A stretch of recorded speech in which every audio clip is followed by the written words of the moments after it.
I went to a meeting last night.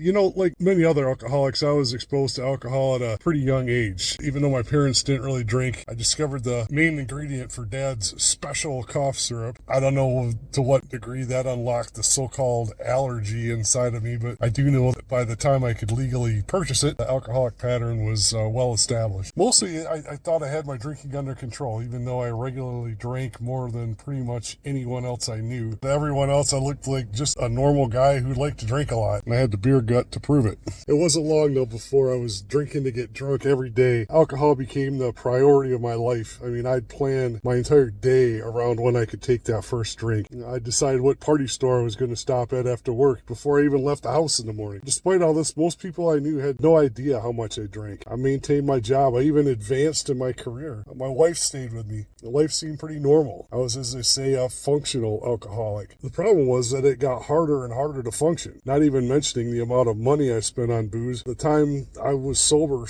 got shorter and shorter. And when I wasn't drinking, my decision making and even some of my fine motor skills were starting to decline, and I was miserable. There's a reading from the Daily Reflections book that talks about living in the paradox of thinking, I'm going to die if I don't get a drink, and if I keep drinking, it's going to kill me. That alone is a hellish place to be, and I was at a point where I was drinking so much that merely quitting cold turkey could have killed me too. What an incredibly hopeless place to be. I thought I was no matter what I did. Trying to cut down on drinking didn't work. Drinking beer only didn't work. Trying not to drink during the week. None of those things ever work for a true alcoholic. It took me over a year and a half of wrestling with the idea of quitting and listening to my therapist, my wife, my friends. A couple of dudes I really respect pulled me aside one day and said, look, man, we can literally see what drinking is doing to you physically. You're not the same man we used to do stuff with, we used to hang out with. And that sucked. How in the hell was I going to be free of the stranglehold that alcohol had on my life? I was living step one. I was powerless over alcohol. Finally, I decided to try a meeting, and